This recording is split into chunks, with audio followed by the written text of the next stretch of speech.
आगे बढ़ाता है। हालेलुया। तो धन्यवाद देते हैं आज के सुंदर समय के लिए। और आज का जो विषय है वो है क्या कठिन है, पुराना नियम या नया नियम। हालेलुया।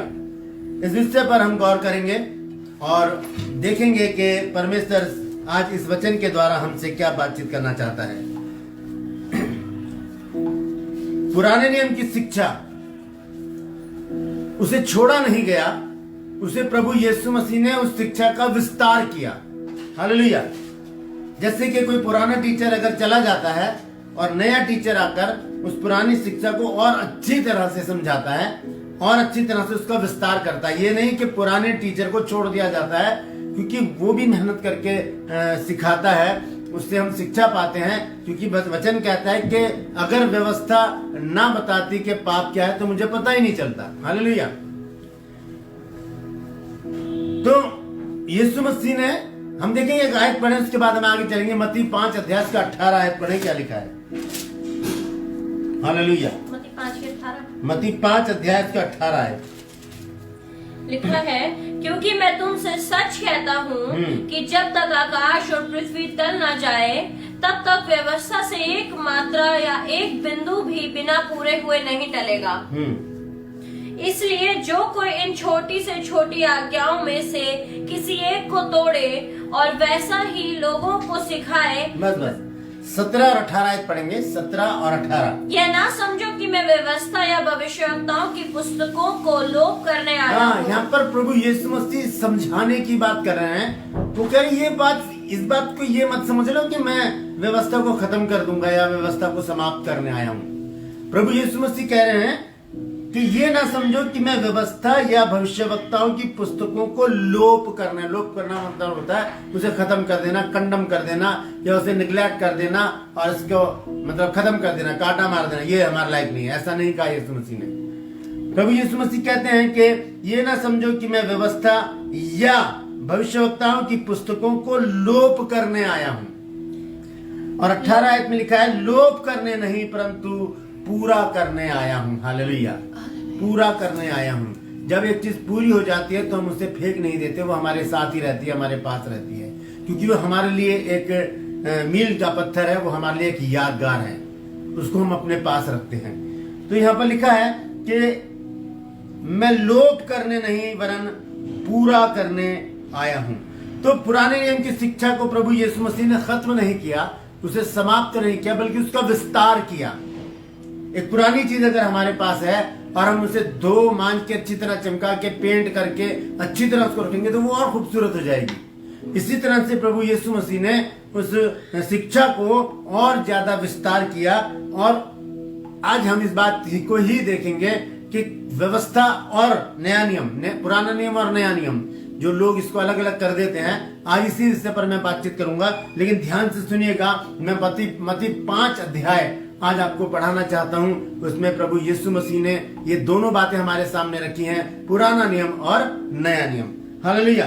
तो प्रभु यीशु मसीह ने क्यों विस्तार किया है पुराने नियम का, क्यों व्यवस्था का विस्तार किया, ताकि लोगों को पवित्र जीवन जीने के लिए वो तैयार कर सके।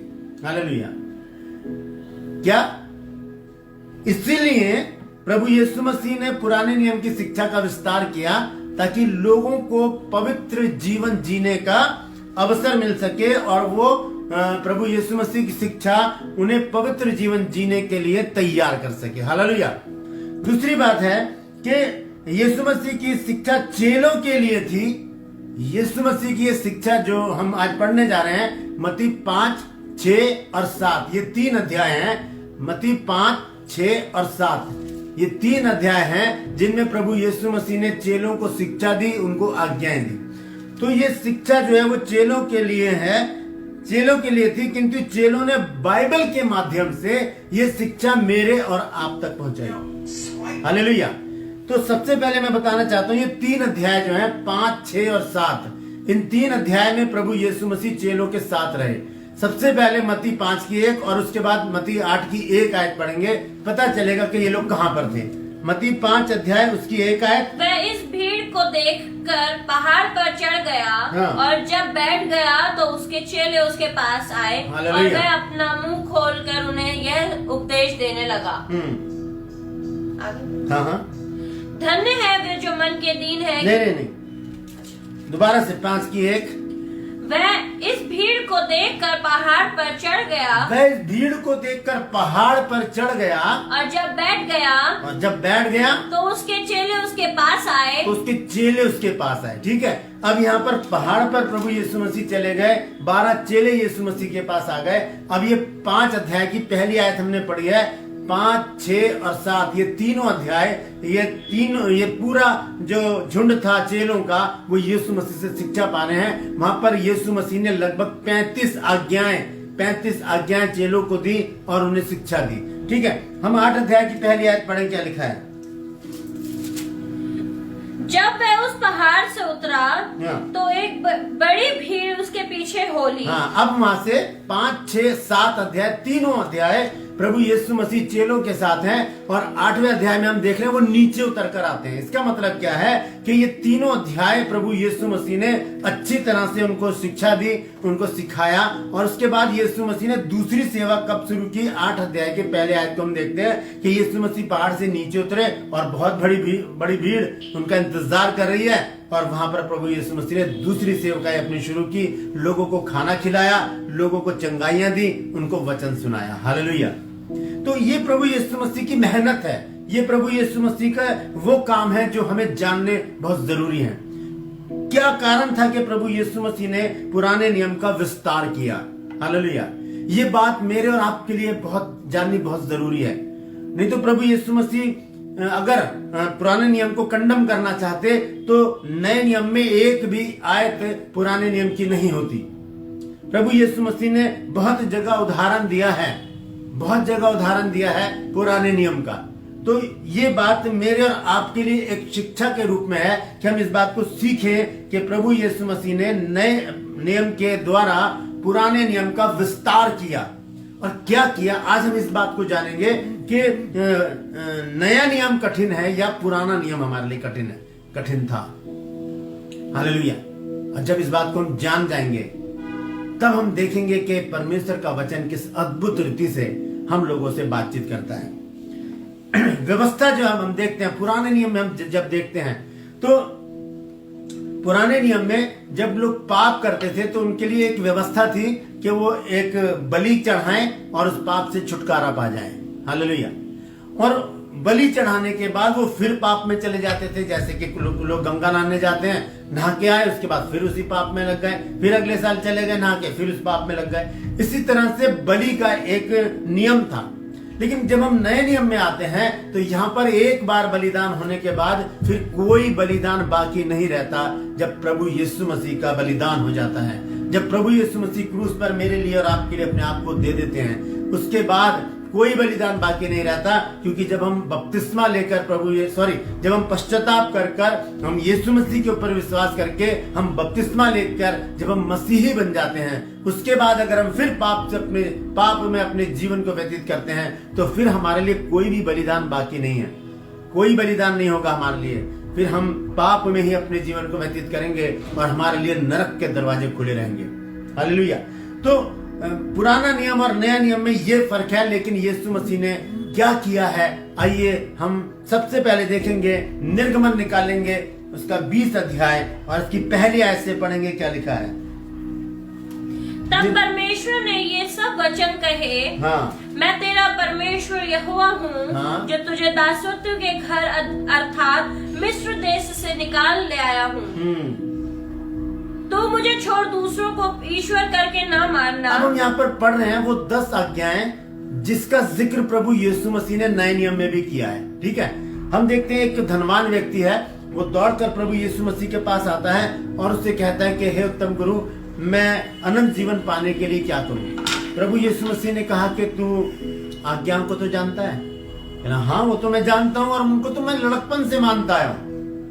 और उसने फिर वो गिना दी कि हत्या ना करना, चोरी ना करना, पाप ना करना, विश्राम दिन को पवित्र मानना, व्यभिचार न करना, ये सारी बातें 10 के 10 जो आज्ञाएं हैं वो उसने यीशु मसीह को सुना दी।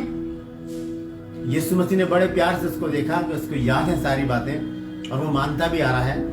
लेकिन यीशु मसीह ने उससे एक बात कही कि देख बेटा, तूने बहुत अच्छा कर रखा है, तू आज्ञाओं को मानता है, बहुत अच्छी बात है, और बचपन से लड़कपन से तू मानता आ रहा है, लेकिन तेरे अंदर एक बात की कमी है। तेरे पास जो धन है ना, तू उसे बेचकर कंगालों को बेच दे और तू मेरे पीछे हो ले। और इस बात से वो उदास होकर वापस चला गया। हालेलुया। यीशु मसीह की आज्ञा, एक आज्ञा इन 10 आज्ञाओं पर भारी है। हालेलुया। 10 आज्ञाएं क्या हैं वो उसने गिना दी, लेकिन एक ही आज्ञा थी कि ये सब बेचकर मेरे पीछे हो ले। ये भारी पड़ गई है बात। क्या ऐसा करेंगे हम? हालेलुया। आज हम नए नियम को मानने वाले लोग जो हे प्रभु करते रहते हैं, आज उनके लिए एक बहुत बड़ी शिक्षा है। मैं भी हूं उसमें। मैं ये नहीं कि मैं अलग से एक बहुत बड़ा शिक्षक होकर बात करना चाहता हूं, नहीं, मैं भी एक शिष्य के रूप में उस बात से सीखना चाहता हूं। रोमियो 12 अध्याय और उसकी 20 आयत पढ़ेंगे, क्या लिखा है।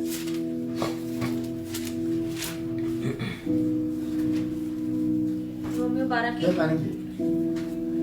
परंतु यदि तेरा बैरी भूखा हो तो उसे खाना खिला, यदि प्यासा हो तो उसे पानी पिला, क्योंकि ऐसा करने से तू उसके सिर पर आग के अंगारों का ढेर लगाएगा। हालेलुया। क्या ऐसा हम करेंगे? बाइबल का नया नियम आपके सामने है। नया नियम कहता है कि यदि तेरा बैरी भूखा हो तो उसे खाना खिला। अगर मेरा बैरी भूखा होगा, मैं कहूंगा अच्छा है, भूखा मरे, अब आया ऊंट पहाड़ के नीचे। हालेलुया।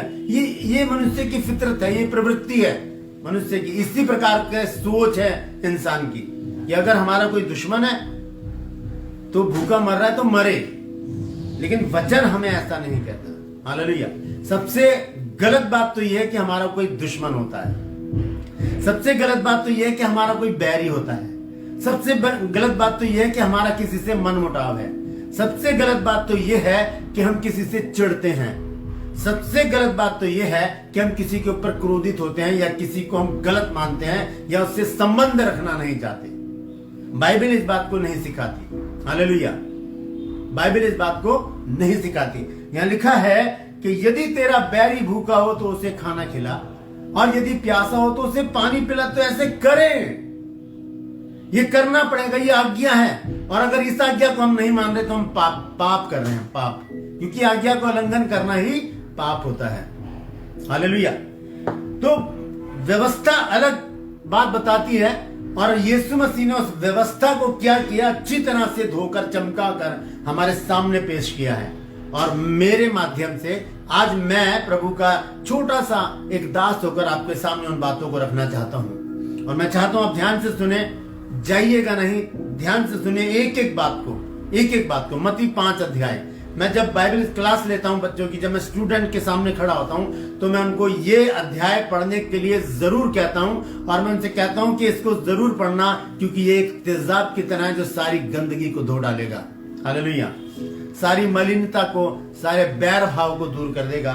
मत्ती 5 अध्याय में वो बातें हैं। हालेलुया। तो आइए जल्दी से देखते हैं, हम निकालेंगे मत्ती 5 अध्याय और उसका 21 पद पढ़ेंगे, क्या लिखा है। तुम सुन चुके हो कि पूर्व काल के लोगों से कहा गया था कि हत्या न करना। बस अब यहाँ पर रुकेंगे। मैं दोबारा वापस जाऊंगा निर्गमन 20 अध्याय में, जहां से हम पढ़ रहे थे। 10 आज्ञाएं पहले पढ़ लेंगे, उसके बाद हम मत्ती 5 में आएंगे। यहाँ पर प्रभु यीशु मसीह ने इन आज्ञाओं का जिक्र कर करके उनका विस्तार किया है। इन 10 आज्ञाओं में से कुछ आज्ञाओं को लेकर प्रभु यीशु मसीह ने उन आज्ञाओं का विस्तार किया है। तो आइए देखते हैं। सबसे पहले हम आज्ञा देखेंगे, उसके बाद देखेंगे क्या है। मत्ती 20 की 1 से पढ़ना है। निर्गमन 20 की 1। तब परमेश्वर ने ये सब वचन कहे, मैं तेरा परमेश्वर यहोवा हूँ, जो तुझे दासत्व के घर अर्थात मिस्र देश से निकाल लाया है। तू मुझे छोड़ दूसरों को ईश्वर करके ना मानना, तू मुझे छोड़ दूसरों को ईश्वर करके ना मानना, तू अपने लिए कोई मूर्ति खोद कर ना बनाना, हाँ? ना किसी की प्रतिमा बनाना जो आकाश में या पृथ्वी पर या पृथ्वी के जल में है, तू उनको दंडवत ना करना और ना उनकी उपासना करना, क्योंकि मैं तेरा परमेश्वर यहोवा जलन रखने वाला परमेश्वर हूँ। और जो मुझसे बैर रखता है उनके बेटों पोतों और परपोतों को भी पितरों का दंड दिया करता हूँ। हाँ, बिल्कुल। और जो मुझसे प्रेम रखते और मेरी आज्ञाओं को मानते हैं उन हजारों पर करुणा किया करता हूँ। हजारों पर करुणा किया करता हूँ। हजार ही लोग होंगे क्या आज्ञा मानने वाले? ये बात सच है, क्योंकि बाइबल में लिखी है। थोड़े से लोग हैं जो प्रभु की आज्ञा का पालन करते हैं। ठीक है, आगे पढ़े जल्दी से, क्या लिखा है? तू अपने परमेश्वर का नाम व्यर्थ न लेना, क्योंकि जो यहोवा का नाम व्यर्थ ले वह उसको निर्दोष न ठहराएगा। तू विश्राम दिन को पवित्र मानने के लिए स्मरण रखना। 6 दिन तो तू परिश्रम करना, अपना सब काम काज करना, परंतु 7वें दिन तेरा परमेश्वर यहोवा के लिए विश्राम दिन है।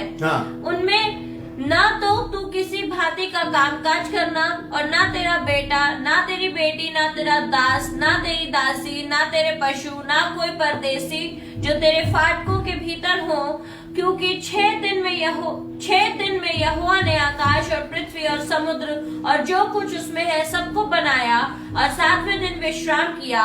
इस कारण यहोवा ने विश्राम दिन को आशीष दी और उसको पवित्र ठहराया। तू अपने पिता और अपनी माता का आदर करना। तू अपने पिता और अपनी माता का आदर करना, ये एक ऐसी आज्ञा जिसके साथ प्रतिज्ञा परमेश्वर ने जोड़ी है। क्या है? जिससे जो देश तेरा परमेश्वर यहोवा तुझे देता है उसमें तू बहुत दिन तक रहने पाए। हाँ, और तू खून ना करना। तू खून ना करना मतलब हत्या ना करना। ध्यान से सुनिएगा, इन्हीं बातों को लेकर प्रभु यीशु मसीह ने 5 अध्याय में इन बातों का विस्तार किया है। अब देखेंगे निर्गमन 20 कठिन है या मत्ती 5 कठिन है। ठीक है, हाँ, पढ़ें क्या लिखा है? तू खून ना करना, तू व्यभिचार न करना, तू चोरी ना करना, तू किसी के विरुद्ध झूठी साक्षी न देना, तू किसी के घर का लालच न करना, ना तो किसी की स्त्री का लालच करना, और ना किसी के दास दासी या बैल गधे का, ना किसी की वस्तु का लालच करना। हाँ, अब देखिए यहाँ पर मैं एक चीज और जल्दी से बताकर मैं आगे बढ़ूंगा। यहाँ पर हम पढ़ रहे हैं निर्गमन में। ठीक है, निर्गमन 20 अध्याय और आखिरी क्या पढ़ा है बेटा? 17 को पढ़े दोबारा, क्या लिखा है? तू किसी के घर का लालच न करना। तू किसी के घर का लालच न करना, ना तो किसी की स्त्री का लालच करना, ना किसी की स्त्री का लालच करना, ना किसी के दास दासी या बैल गधे का, ना किसी की वस्तु का लालच करना। हाँ, अब हम अगर व्यवस्था विवरण 5 अध्याय में पढ़ें, वहां पर भी ये 10 आज्ञाएं हैं। तो ये आखिरी आज्ञा में एक चीज और जोड़ी गई है। 21 आयत को पढ़ें, क्या लिखा है? 5 की 21 आयत, व्यवस्था विवरण की। हाँ,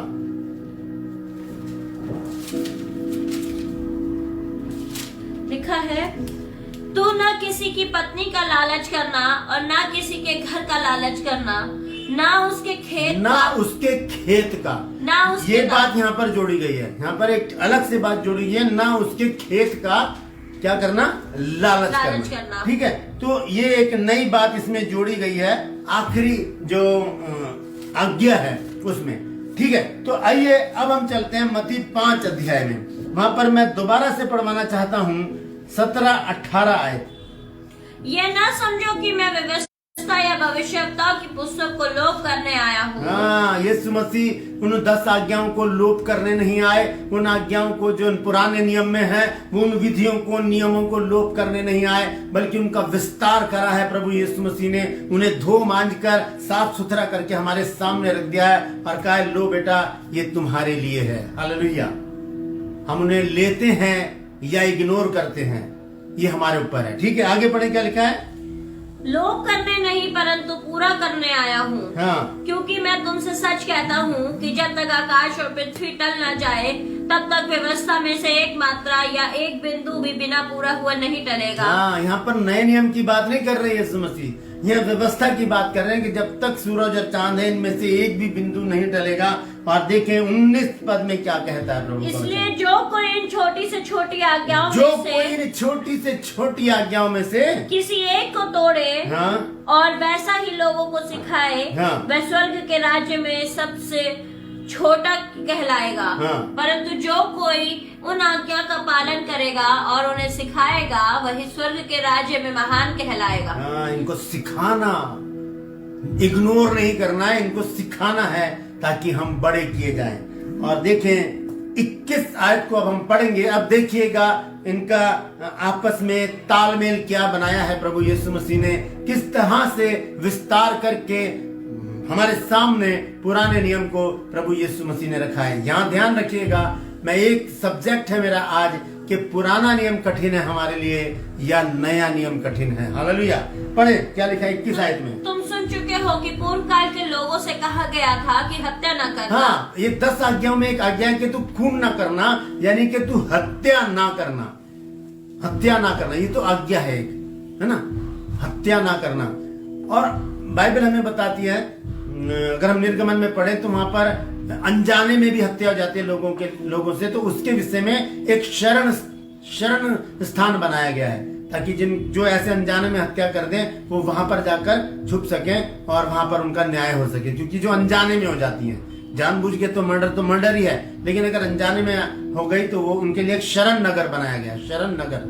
वो विषय अलग है, वहां पर उस विषय पर मैं किसी दिन और बात करूंगा। YouTube पर मैंने इस बात को डाला है, मेरा YouTube चैनल है ब्रदर राज मैसी के नाम से, आप वहां पर देख सकते हैं शरण नगर के बारे में। ठीक है, यहाँ पर देख रहे हैं हम हत्या ना करना। अब यीशु मसीह ने इसका विस्तार कैसे किया है, ठीक है, पढ़ें क्या लिखा है। और जो कोई हत्या करेगा वह कचहरी में दंड के योग्य होगा। हाँ। परंतु मैं तुमसे कहता हूँ, पुराना नियम कहता है कि हत्या न करना, नया नियम कहता है कि मैं तुमसे कहता हूँ कि जो कोई अपने भाई पर क्रोध करेगा, जो कोई अपने भाई पर क्रोध करेगा वह कचहरी में दंड के योग्य होगा। वो कचहरी में दंड के योग्य होगा। अब लगा लीजिए आप कि हत्या करना सरल है या क्रोध करना, हत्या करना कठिन है या क्रोध करना। हत्या तो बहुत दूर की बात है, लेकिन क्रोध हमारे सामने है। यीशु मसीह कहते हैं, परंतु मैं तुमसे कहता हूँ, क्या लिखा है, जो कोई अपने भाई पर क्रोध करेगा, हाँ, वह कचहरी में दंड जो के योग्य होगा। भाई पर क्रोध करेगा, हत्या की बात ही नहीं हो रही यहाँ पर। क्यों? क्योंकि प्रभु यीशु मसीह ने उस बात को पकड़ा है जिसको हम सोच भी नहीं सकते।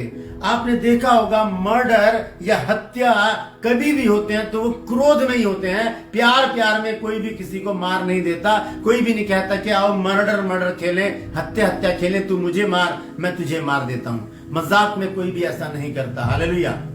हत्या हमेशा क्रोध में होती है।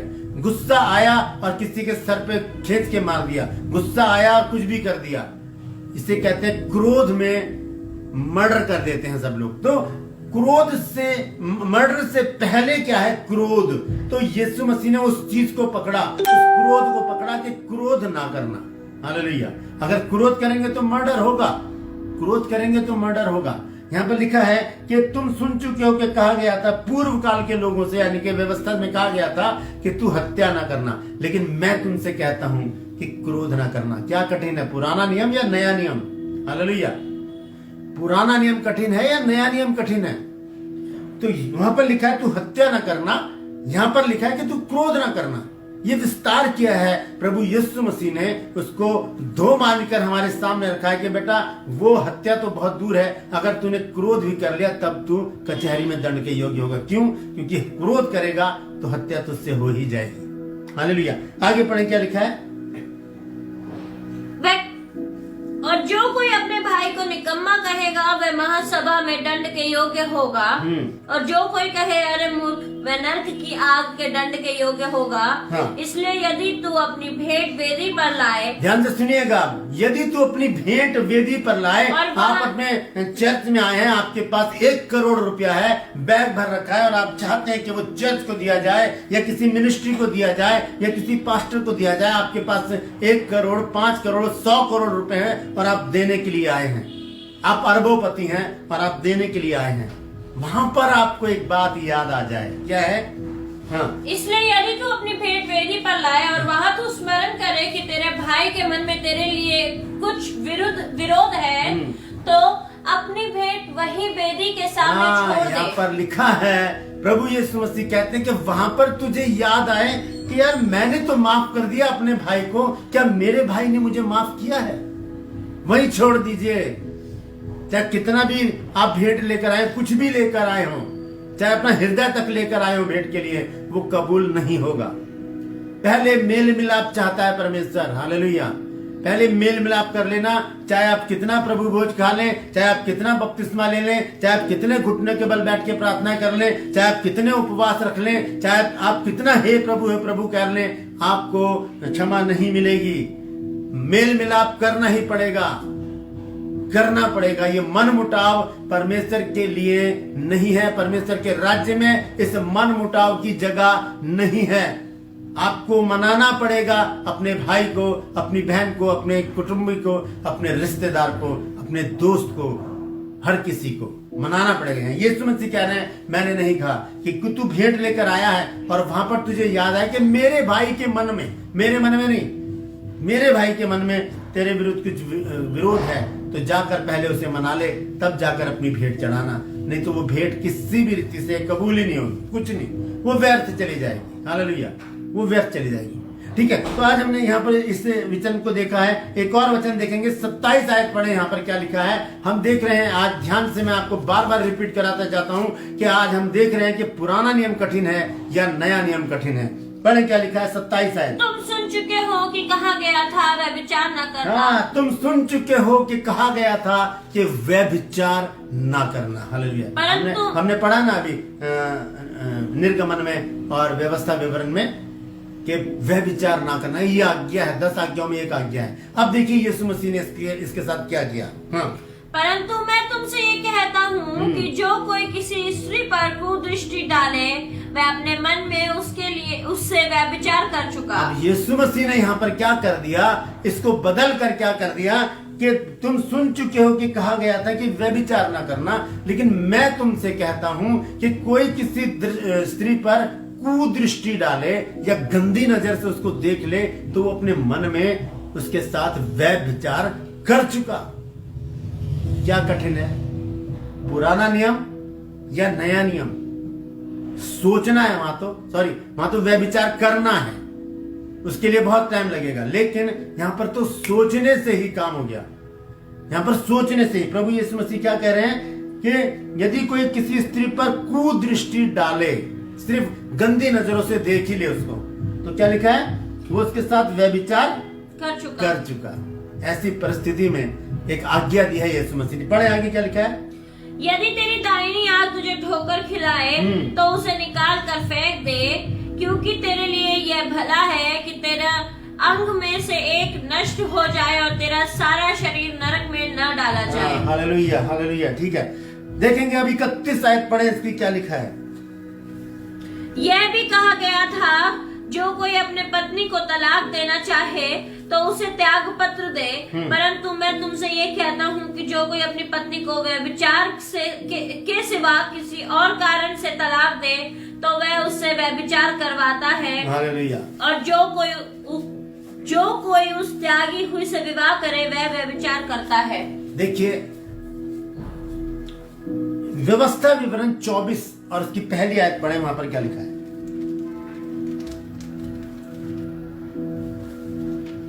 24 की पहली। हाँ, 24 की पहली। यदि कोई पुरुष किसी स्त्री से विवाह कर ले और उसके बाद उसमें कुछ लज्जा की बात पाकर उससे अप्रसन्न हो, तो वह उसके लिए त्याग पत्र लिखकर और उसके हाथ में देकर उसको अपने घर से निकाल दे। हाँ। और जब वह उसके घर से निकल जाए, तब दूसरे पुरुष की हो सकती है। परंतु यदि वह उस दूसरे पुरुष को भी अप्रिय लगे और वह उसके लिए त्याग पत्र लिखकर उसके हाथ में देकर उसे अपने घर से निकाल दे, या वह दूसरा पुरुष जिसने बस दोबारा से पहली आयत पढ़ेंगे, थोड़ा लंबा हो गया। पहली आयत दोबारा से पढ़ेंगे। यदि कोई पुरुष किसी स्त्री से विवाह कर ले, यदि कोई पुरुष किसी स्त्री से विवाह कर ले, उसके बाद उसमें कुछ लज्जा की बात पाकर उससे अप्रसन्न हो, तो वह उसके लिए त्याग पत्र लिखकर, त्याग पत्र मतलब तलाक, त्याग पत्र का यहाँ पर मतलब है तलाक उसके लिए लिख कर दे, यानी कि कानूनी व्यवस्था है। ठीक है, आगे पढ़े क्या लिखा है। और उसके हाथ में देकर उसको अपने घर से निकाल दे, तो वह उसके घर से निकल जाए। बस, अब आते हैं मती में। अब देखिए यीशु मसीह क्या कह देते हैं इस टॉपिक के बारे में। यह भी कहा गया था, जो कोई अपनी पत्नी को तलाक देना चाहे तो उसे त्याग भाग पत्र दे। इसी बात को यीशु मसीह उठाकर लाए मत्ती 5 अध्याय में। क्या कहते हैं फिर? परंतु मैं तुमसे यह कहता हूँ कि जो कोई अपनी पत्नी को व्यभिचार के सिवा किसी और कारण से तलाक दे तो वह उससे व्यभिचार करवाता है। एक ही कारण बताया गया है छोड़ने का। पति पत्नी एक ही, यीशु मसीह एक ही कारण बता रहे हैं और वह है व्यभिचार। अगर पत्नी के संबंध किसी और पुरुष से हैं, वो व्यभिचार करती है। अगर पति के संबंध किसी और पुरुष स्त्री से हैं, तो वो व्यभिचार करता है। ऐसी परिस्थिति में प्रभु यीशु मसीह कहते हैं कि ऐसी परिस्थिति में, परंतु मैं तुमसे कहता हूं कि जो कोई अपनी पत्नी को व्यभिचार के सिवाय किसी और कारण से छोड़ दे। अगर व्यभिचार कर रहे हैं तो वहां पर यीशु मसीह कहते हैं हाँ, छोड़ देना चाहिए। लेकिन अगर व्यभिचार के कारण आप छोटी छोटी बातों में झगड़े करके या और किसी बात से, किसी की बातों में आकर, अपने घर वालों की बातों में आकर, अपने रिश्तेदारों की बातों में आकर झगड़े कर कर अगर पति पत्नी अलग हो जाते हैं, तो वहां पर प्रभु यीशु मसीह इस बात के लिए कहते हैं कि ऐसे मौके पर जो पति है वो अपनी पत्नी से व्यभिचार करवाता है। हालेलुया। ये नए नियम, अब आप बताइए, नया नियम कठिन है या पुराना नियम कठिन है हमारे लिए? हालेलुया। आइए जल्दी से आगे चलेंगे। 33 आयत पढ़े, इसकी क्या लिखा है? फिर तुम सुन चुके हो कि पूर्व काल के लोगों से कहा गया था झूठी शपथ ना खाना। हाँ, झूठी शपथ ना खाना। हम देखेंगे लय व्यवस्था 19 अध्याय, लय व्यवस्था 19 अध्याय और उसका 12 पद पढ़े, क्या लिखा है? तुम मेरे नाम की झूठी शपथ खा के अपने परमेश्वर का नाम अपवित्र न ठहराना, मैं यहोवा हूँ। बस लिखा है कि तुम अपने परमेश्वर यहोवा की झूठी शपथ खाकर मुझे अपवित्र न ठहराना। ये पुराने नियम की बात है। अब देखिए यीशु मसीह इस विषय में क्या कहते हैं। लिखा है कि तुम सुन चुके हो कि पूर्व काल के लोगों से कहा गया था कि झूठी शपथ ना खाना, परंतु प्रभु के लिए अपनी शपथ को पूरी करना। परंतु मैं तुमसे कहता हूं कि कभी शपथ न खाना। हालेलुया। हम बात बात में कह देते हैं बाय गॉड, खुदा की कसम, प्रभु की कसम, तेरी कसम, तेरे सर की कसम। ये कसमें खा खा कर हम क्या करते हैं, एक दूसरे को कसम खा के बता तूने ऐसा किया या नहीं। यहाँ पर प्रभु यीशु मसीह इस बात को बिल्कुल कंडम कर रहे हैं कि मैं तुमसे कहता हूं कि कभी शपथ ना खाना, ना तो स्वर्ग की क्योंकि वह परमेश्वर का सिंहासन है, ना धरती की क्योंकि वह इसके पांव की चौकी है, ना यरूशलेम की क्योंकि वह महाराजा का नगर है।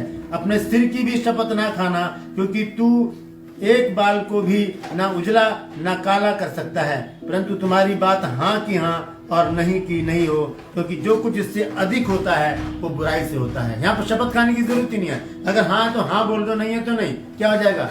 ज्यादा क्या हो जाएगा? कोई नाराज हो जाएगा थोड़ी देर के लिए, उसके बाद फिर मना लो इसको, ठीक है। तो यहाँ पर प्रभु यीशु मसीह शपथ के बारे में बताते हैं। अब हम देखेंगे 38 आयत, इसकी क्या लिखा है? 38। तुम सुन चुके हो कि कहा गया था आंख के बदले आंख और दांत के बदले दांत। हाँ। परंतु मैं तुमसे ये कहता हूँ कि बुरे का सामना न, आंख के बदले आंख। देखिए व्यवस्था क्या कहती है, अगर तेरे घर में से किसी की आंख फोड़ दियो तो तू भी उसकी आंख आके फोड़ दे।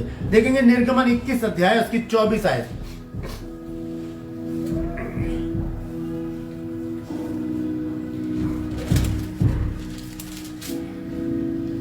और आंख के बदले आंख का और दांत के बदले दांत का और हाथ के बदले हाथ का और पांव के बदले पांव का और दांत के बदले दांत का और घाव के बदले घाव का और मार के बदले मार का दंड हो। ये क्या है? ये व्यवस्था है, ये पुराना नियम है। ये बहुत कठिन बात लग रही है हमको, लेकिन जो अब यीशु मसीह बता रहे हैं, अब आप बताइए वो पुराना नियम कठिन है या ये जो यीशु मसीह इसका विस्तार कर रहे हैं वो कठिन है? हाँ, आ जाए नए नियम में। तुम सुन चुके हो कि कहा गया था आंख के बदले आंख और दांत के बदले दांत। हाँ। परंतु मैं तुमसे ये कहता हूँ कि बुरे का सामना ना करना। लेकिन हम तो सामना करने के लिए तैयार हो जाते, खड़े हो जाते कि मैं तुझसे कम हूँ क्या? मैं तुझसे कम हूँ? है? जानता नहीं है मैं कौन हूँ, जानती नहीं है मैं कौन हूँ। इस तरह का व्यवहार हमारा हो जाता है। यहाँ पर प्रभु यीशु मसीह कहते हैं कि बुरे का सामना ना करना और बुरे का सामना ना करना, परंतु जो कोई तेरे दाहिने गाल पर थप्पड़ मारे उसकी और दूसरा भी फेर यदि दे। कोई दाहिने गाल पर थप्पड़ मारे तो उसकी ओर दूसरा भी फेर दे। ये कठिन है, या वो कठिन है जो व्यवस्था में लिखा है कि आंख के बदले आंख, दांत के बदले दांत, लात के बदले लात। मुझे तो वो आसान लग रहा है। ये कठिन है। अगर कोई थप्पड़ मारे तो हम तो घूंसा मारते हैं उसकी नाक पे खींच के, गालियां अलग से देते हैं, पागल हो जाते हैं अगर कोई एक थप्पड़ हमें मार दे। परंतु यीशु मसीह क्या कह रहे हैं कि अगर कोई तेरे दाहिने गाल पे थप्पड़ मारे तो दूसरा भी उसकी ओर फेर दे। और क्या लिखा है? यदि कोई तुझ पर नालिश करके तेरा कुर्ता लेना चाहे तो उसे दोहर भी ले लेने दे। बस देखेंगे 43 आयत क्या लिखा है। तुम सुन चुके हो कि कहा गया था अपने पड़ोसी से प्रेम रखना और अपने बैरी से बैर। हाँ, परंतु देखिए बहुत ध्यान से सुनिएगा। लिखा है कि कहा गया था कि अपने पड़ोसी से प्रेम रखना और अपने बैरी से बैर रखना। व्यवस्था में कहा गया है। कहाँ लिखा है? देखेंगे व्यवस्था विवरण 23 अध्याय 3 से 6 आयत तक पढ़ेंगे। व्यवस्था विवरण 23 अध्याय 3 से 6 आयत तक।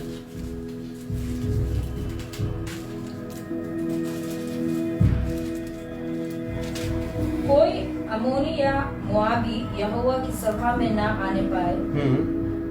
उनकी 10वीं पीढ़ी तक का कोई यहोवा की सभा में कभी न आने पाए। हाँ। इस कारण से कि जब तुम मिस्र से निकल कर आते थे तब उन्होंने अन्न जल लेकर मार्ग में तुमसे भेंट नहीं की, और यह भी कि उन्होंने अरामिया रेम देश के पातोर नगर वाले बोर के पुत्र बिलाम को तुझे श्राप देने के लिए दक्षिणा दी। परंतु तेरा परमेश्वर यहोवा ने बिलाम की ना सुनी, किंतु तेरे परमेश्वर यहोवा ने तेरे निमित्त उसके श्राप को आशीष में बदल दिया। हालेलुया।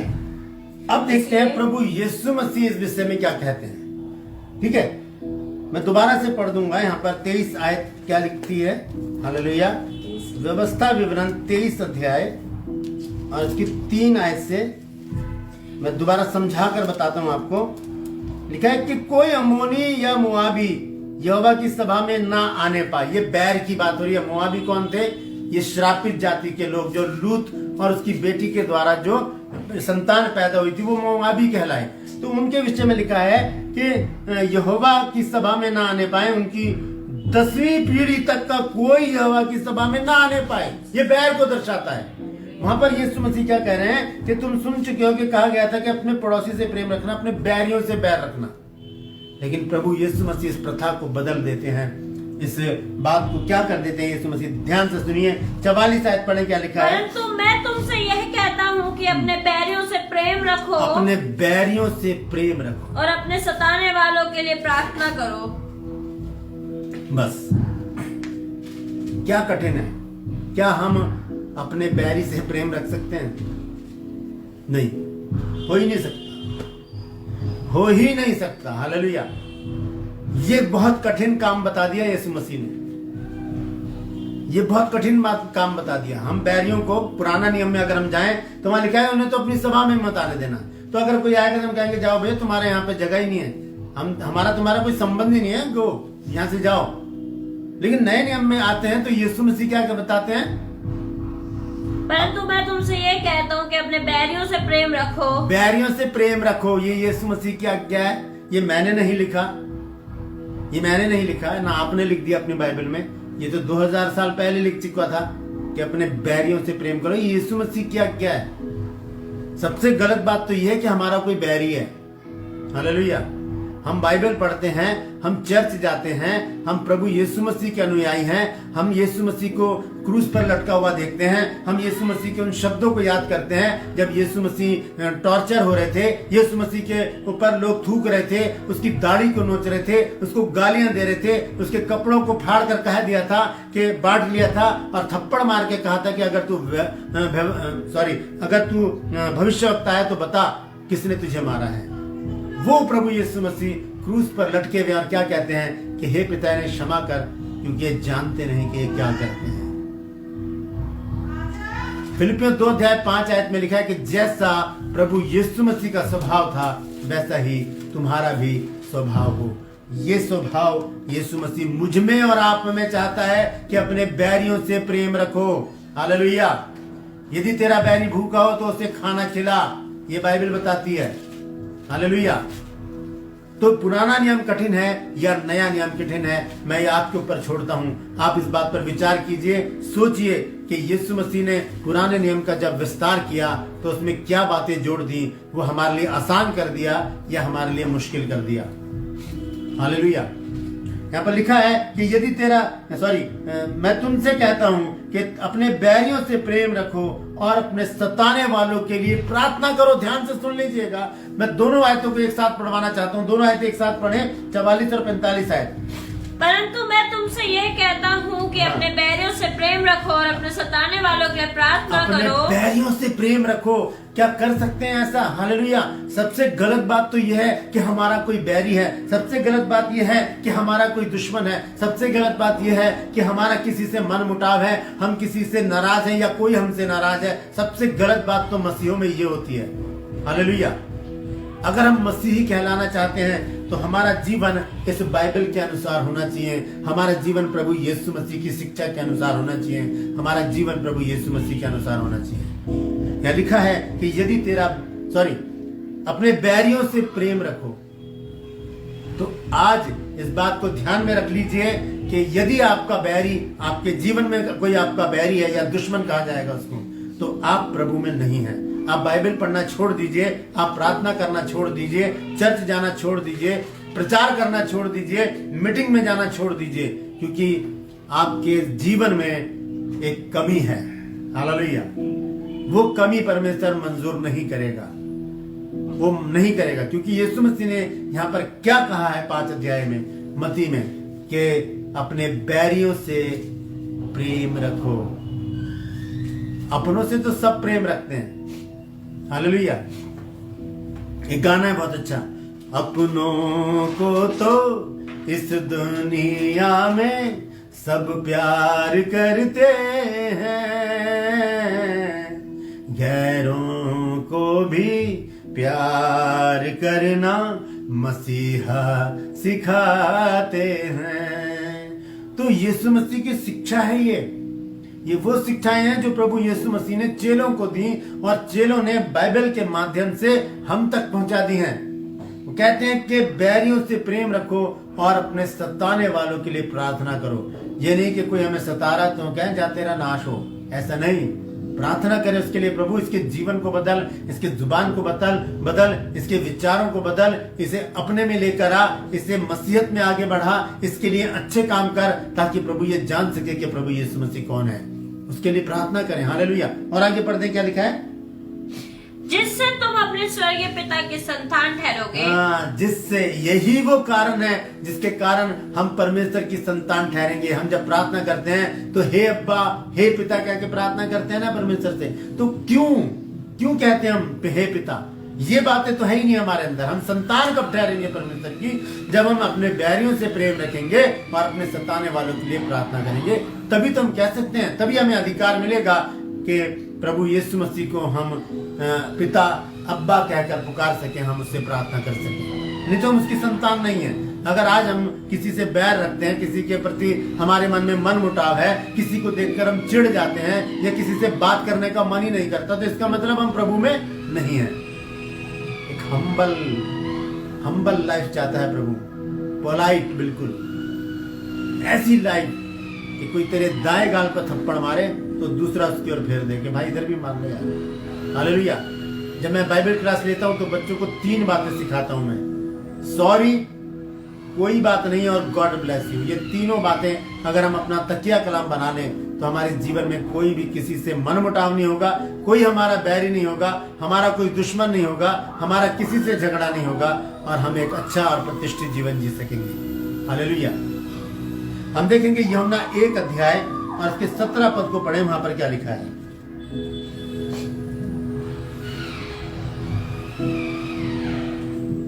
इसलिए कि व्यवस्था तो मूसा के द्वारा दी गई, परंतु अनुग्रह और सच्चाई यीशु मसीह के द्वारा पहुंची। हालेलुया। ये सच्चाई है। व्यवस्था मूसा के द्वारा आई, लेकिन अनुग्रह और सच्चाई, जो भी बातें मैंने आज आपको मत्ती 5 अध्याय से बताई हैं, वो सच्चाई है दोस्तों, वो सत्य वचन है। वो मैंने नहीं लिखे, वो किसी ने भी नहीं लिखे आप में से, वो परमेश्वर की ओर से, परमेश्वर के पवित्र आत्मा की ओर से अपने अभिषिक्तों के द्वारा लिखवाए गए, जो आज मेरे और आपके पास हैं। हमें उनको मानना चाहिए, क्योंकि यीशु मसीह ने 5:19 आयत में कहा है कि जो इन छोटी से छोटी आज्ञाओं में से नहीं मानता या ना उन्हें नहीं सिखाता, तो वो स्वर्ग में सबसे छोटा माना जाएगा, परमेश्वर के राज्य में सबसे छोटा माना जाएगा। हम इन बातों को ध्यान में रखें। हालेलुया। ये सच्ची बातें हैं, ये सत्य वचन है प्रभु यीशु मसीह का। हम कब बदलेंगे? जब प्रभु यीशु मसीह आएंगे तो तब भी हम ऐसे के ऐसे ही रहेंगे। हालेलुया। हमें बदलना पड़ेगा अपने आप को, हमें अपने बैरियों से प्रेम रखना पड़ेगा, हमें अपने सताने वालों के लिए प्रार्थना करनी पड़ेगी, हमें अपने बैरियों को भोजन खिलाना पड़ेगा, उन्हें पानी पिलाना पड़ेगा, ताकि हम उनके सर के ऊपर आके अंगारों का ढेर लगाएं और वो कहें कि हम तो इनके साथ इतना बुरा करते हैं, फिर इन्होंने हमारे साथ इतना भला क्यों कर दिया। तब वो मेरे पिता को धन्य कहेंगे कि धन्य है वो यीशु जिसने अपने बच्चे को इतनी अच्छी शिक्षा दी है कि वो अपने बैरी से भी आज प्रेम कर रहा है। हालेलुया। तो पुराना नियम कठिन नहीं है दोस्तों, नया नियम कठिन है। माने तो आसान है, ना माने तो कठिन है। हालेलुया। तो परमेश्वर इन वचनों के द्वारा हम सबको आशीषित करें। धन्यवाद।